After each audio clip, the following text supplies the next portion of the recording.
ମା। ଆମେ ଆଜି ଆଲୋଚନା କରିବା ମାତୃ ରଚନାବଳୀ ଭାଗ 10 ଜ୍ଞାନ 309।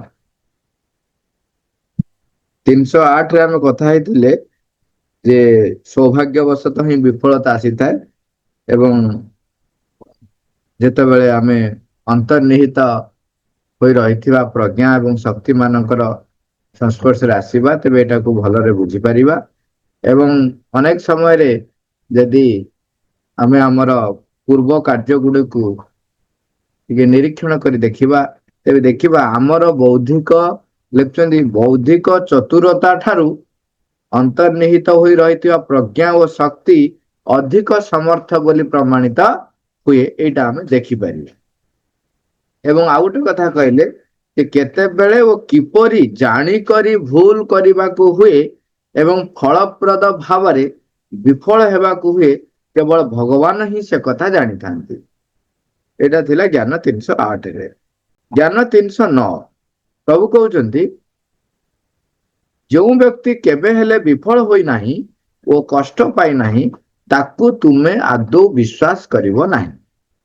ତାର ସୌଭାଗ୍ୟକୁ ଆଦୌ ଅନୁସରଣ କର ନାହିଁ ଏବଂ ତାର ପତାକା ତଳେ ଆଦୌ କୌଣସି ଯୁଦ୍ଧ ଲଢିବାକୁ ଯାଅ ନାହିଁ।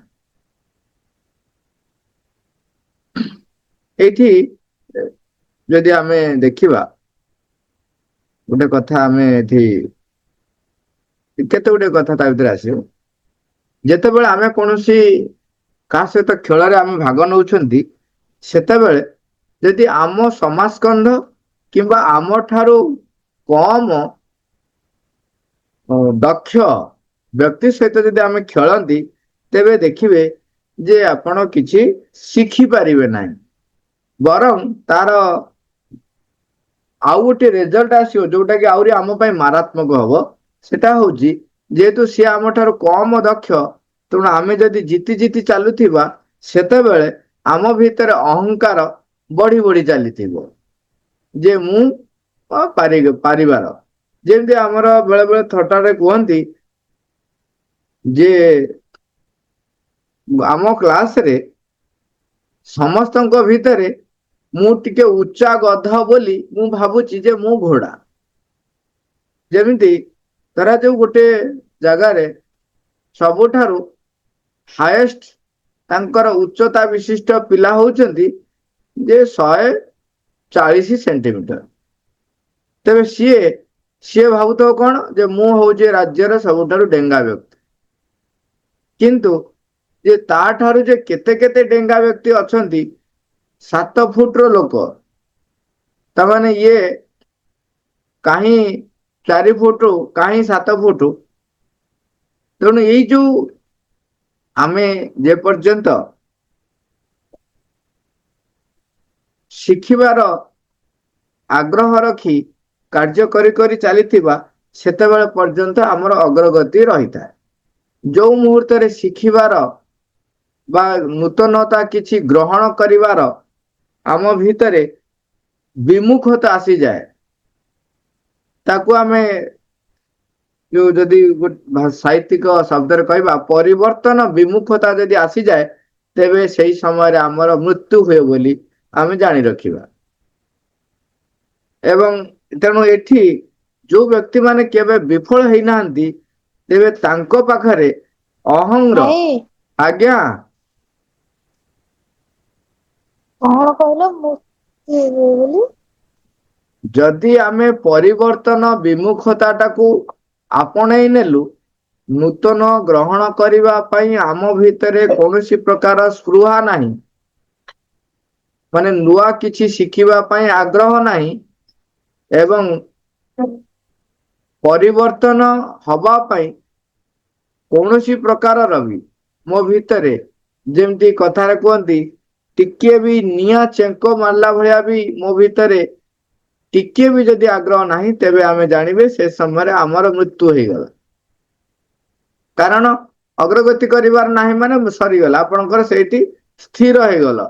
ମୃତ୍ୟୁ ଟା ହଉଛି ବର୍ତ୍ତମାନ ଗୋଟେ ଅବସ୍ଥାରୁ ଯେତେବେଳେ ଆଉ କିଛି ନୂତନ କିଛି ଶିଖି ପାରି ହୁଏ ନାହିଁ ସେତେବେଳେ ଆତ୍ମା କଣ କରେ ଏ ଶରୀରକୁ ତ୍ୟାଗ କରେ ନୂତନ ପରିସ୍ଥିତି ନୂତନ ଶରୀର ଗ୍ରହଣ କରିବା ପାଇଁ ଏଇ ଜାଗା ଛାଡ଼ିଦିଏ। ସେ ଦେଖେ ଯେ ଏଇ ଶରୀରରେ ଆଉ କିଛି କରିହବ ନାହିଁ, ସେତେବେଳେ ଇଏ ଶରୀର ଛାଡ଼େ। ତେଣୁ ପରିବର୍ତ୍ତନ ବିମୁଖତା ଆସିବା ଅର୍ଥ ହେଉଛି ଗ୍ରହଣଶୀଳତା ନିଜ ଭିତରେ ନ ଆସିବାର ଅର୍ଥ ହେଉଛି ଯେ ମୋର ମୃତ୍ୟୁ ହେଇଗଲା। ତେଣୁ ସବୁବେଳେ ନୂତନ କଥା ଶିଖିବା ପାଇଁ, ଉଚ୍ଚତର ଶକ୍ତିକୁ ଗ୍ରହଣ କରିବା ପାଇଁ ଆମ ଭିତରେ ସବୁବେଳେ ଏକ ଆସ୍ପୃହା ରହିଥିବା ଦରକାର, ଗ୍ରହଣଶୀଳତା ରହିଥିବା ଦରକାର। ଏଠି ଯେତେବେଳେ ଏଠି ଯୋଉ କଥାଟି କହୁଛନ୍ତି ସେ କଥାକୁ ଆମେ ଯିବା। ଏଠି କହୁଛନ୍ତି ଯୋଉ ବ୍ୟକ୍ତି କେବେ ହେଲେ ବିଫଳ ହୋଇନାହିଁ, କଷ୍ଟ ପାଇନାହିଁ, ତମେ ତାକୁ ଆଦୌ ବିଶ୍ୱାସ କରିବ ନାହିଁ। କଣ ହୁଏ ଯଦି ବିଫଳତା ସେ ଚାଖି ନାହିଁ, ତେବେ ସେ ଯୋଉ ଦିଗରେ ଚାଲିଛି ସିଏ ଜଣେଇ ଦଉଛି ଯେ ତାର ଅଗ୍ରଗତି ହଉନାହିଁ। କାରଣ ଅଗ୍ରଗତି ଯେତେବେଳେ ହବ ନୂତନତ୍ୱ ଆସିବ। ନୂତନତ୍ୱ ଯେତେବେଳେ ଆସିବ ତୁମର ସାମର୍ଥ୍ୟ, ଆମର ଯେତିକି ସାମର୍ଥ୍ୟ ରହିଛି ତାଠାରୁ ଅଧିକ ନୂତନତ୍ୱ ଆଣିବାକୁ ହେଲେ ଆମେ ନିଶ୍ଚୟ ଝୁଣ୍ଟିବୁ। ଏଇଟା ହଉଛି ଏକ ମାନେ କଣ ଯେମିତି କୁହାଯାଏ ଗୋଟେ ସାଧାରଣ ନିୟମ। କାହିଁକିନା ଦେଖନ୍ତୁ ବର୍ତ୍ତମାନ ଆପଣ ଯେତେବେଳେ ହାଇ ଜମ୍ପ ଯେତେବେଳେ ଡିଅନ୍ତି, ଆପଣ ଦେଖିବେ ଆପଣ ଯେତେବେଳେ ହାଇ ଜମ୍ପ ଡେଇଁଲେ ସେତେବେଳେ ଯେତିକି ହାଇଟ ରେ କ୍ଲିୟର ହେଇଗଲା, ମନେ କରାଯାଉ ଆପଣ 5 ଫୁଟରେ କ୍ଲିୟର କରିଦେଲେ, ସେ କଣ କରିବେ ତାପର ମୁହୂର୍ତ୍ତରେ 5 ଫୁଟ 1 ଇଞ୍ଚ, ତାପର ମୁହୂର୍ତ୍ତରେ 5 foot 2 inch, 5 foot 3, 4, 5, 6 inch, 6 foot, 6 foot ଯେତିକି ଦେଖିବେ ତାପରେ କଣ ହବ, କିଛି ପିଲା ସେଇଠି ରହିଯିବେ, ଅଟକି ଯିବେ, ଆଉ ଡେଇଁ ପାରିବେ ନାହିଁ। ପୁଣି ଆଉ ଥରେ ଗୋଟେ ଟ୍ରାଏ ମାରିଲେ ସେ ତାକୁ ଡେଇଁ ଗଲେ। ତେଣୁ ଯେତେବେଳେ ତମେ ଯେତିକି ହାଇଟ ର ଉଚ୍ଚ ଡେଇଁ ପାରୁଥିଲ, ତେଣୁ ସେତେବେଳେ ପର୍ଯ୍ୟନ୍ତ ସେଇଟା ତମକୁ ବାଧା ସୃଷ୍ଟି କରିବ ନାହିଁ ଯେ ପର୍ଯ୍ୟନ୍ତ ତୁମେ ଅଗ୍ରଗତି କରିନାହ। ତମେ ଯେତେବେଳେ ଅଗ୍ରଗତି କଲ, ତେଣୁ କଣ ହବ ନା ତମକୁ ପ୍ରଥମ ମୁହୂର୍ତ୍ତରେ କଣ ହବ, ଅଟକିଯିବ। ତେଣୁ ଆଉ ଟିକେ ଚେଷ୍ଟା କଲେ ତାଠୁ ଡେଇଁବ। ତାମାନେ ଯଦି ମୁଁ ବିଫଳତା ପାଉନାହିଁ ତାମାନେ ମୁଁ ଅଗ୍ରଗତି କରୁନାହିଁ। ମୋ ସାମର୍ଥ୍ୟ ଯେତିକି ମୁଁ ସେତିକିରେ ରହିଲି। ଯଦି ମୋର ସାମର୍ଥ୍ୟ ଯେତିକି ସେତିକିରେ ରହିଲି, ତେବେ ମୋର ଅଗ୍ରଗତି ହଉନାହିଁ, ତା ମାନେ ତାଠାରୁ କିଛି ଶିଖିବାର ନାହିଁ ଆମ ପାଇଁ। ଏବଂ ସେ ବ୍ୟକ୍ତି ଆମକୁ ଡେଞ୍ଜରସ୍ କାହିଁକି ନା ସେ ଆମକୁ ଯାହା ସଜେସନ ଦବ, ଯାହା ପ୍ରସ୍ତାବ ଦବ, ତାହା ଆମର କିଛି କାମରେ ଆସିବ ନାହିଁ। କାରଣ ସେ ଏପର୍ଯ୍ୟନ୍ତ ବିଫଳତା ଚାଖି ନାହିଁ, ତେଣୁ ଶିଖି ନାହିଁ ଯେ କୋଉ ସମୟରେ କଣ ନୂତନତ୍ୱ ଯେତେବେଳେ ଆସିବ କୋଉ ପଦକ୍ଷେପ ନେବାକୁ ପଡିବ ସେ ଜାଣିନାହିଁ। ଇଏ ହେଲା ଗୋଟିଏ ଦିଗ। ଆଉ ଗୋଟିଏ ଦିଗ ହଉଛି ଯେହେତୁ ସେ ବିଫଳତା ଚାଖି ନାହିଁ, ତେଣୁ ଅହଙ୍କାର, ଗର୍ବ, ଅହଂଭାବ ଚରମ ସୀମାରେ ତାର ଥିବ, ତେବେ ତା ଦ୍ୱାରା ମଧ୍ୟ ଆମର କିଛି ଲାଭ ହବ ନାହିଁ। ତେଣୁ ଦୁଇଟା ଯାକ ଆଙ୍ଗଲ, ଯେ ବିଫଳତା ପାଇନାହିଁ ଅହଂଭାବ ବୃଦ୍ଧି ହୋଇଥାଏ, ଯେ ବିଫଳତା ପାଇନାହିଁ ତାମାନେ ସେ ଅଗ୍ରଗତି ହିଁ କରୁନାହିଁ। ତେଣୁ ତା କଥାକୁ ଆଦୌ ବିଶ୍ୱାସ କରିବ ନାହିଁ, ତାର ସୌଭାଗ୍ୟକୁ ଆଦୌ ଅନୁସରଣ କରିବ ନାହିଁ। ତାହେଲେ ଏପର୍ଯ୍ୟନ୍ତ ସେ ଯୋଉ ସ୍ତରରେ ରହିଛି ସେଇ ସ୍ତରରେ ଚାଲୁଛି, ଉଠି ନାହିଁ ଟିକେ ବି। ତାର ପତାକା ତଳେ ଆଦୌ କୌଣସି ଯୁଦ୍ଧ ଲଢିବାକୁ ଯାଅ ନାହିଁ। ଦେଖନ୍ତୁ ଯେତେବେଳେ ଯୁଦ୍ଧ ଲଢିବାକୁ ଆପଣ ଯିବେ, ଯଦି ଖାଲି ଅଳ୍ପରେ ଆମେ କଥାଟି ସାରିବା, ଯଦି ଯୁଦ୍ଧ ଲଢିବାକୁ ଜଣେ ଯାଏ, ତାଠାରୁ ଅଧିକ ପାରଙ୍ଗମ ଯୋଦ୍ଧା ସହିତ ତାର ଯେତେବେଳେ ଯୁଦ୍ଧ ହବ, ସେତେବେଳେ ସେ ନୂତନ ନୂତନ କୌଶଳ ଶିଖିବ, ତାର ସାମର୍ଥ୍ୟ ବୃଦ୍ଧି ହବ। ଯଦି ସେ ତାଠାରୁ ଯୋଉଗୁଡାକ ଛୋଟ ଛୋଟ ବା ଅଳ୍ପ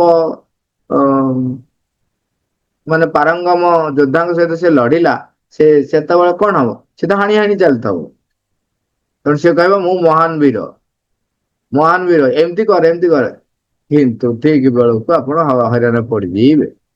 ସେଥିପାଇଁ ମହାଭାରତ ଯୁଦ୍ଧରେ ନିୟମ କରାହେଇଥିଲା କଣ, ରଥୀ ରଥୀ ସହିତ ଲଢିବେ, ମହାରଥୀ ମହାରଥୀ ସହିତ ଲଢିବେ, ଏବଂ ପଦାତିକ ପଦାତିକ ସହିତ ଲଢିବେ, ଅଶ୍ୱାରୋହୀ ଅଶ୍ୱାରୋହୀ ସହିତ ଲଢିବେ।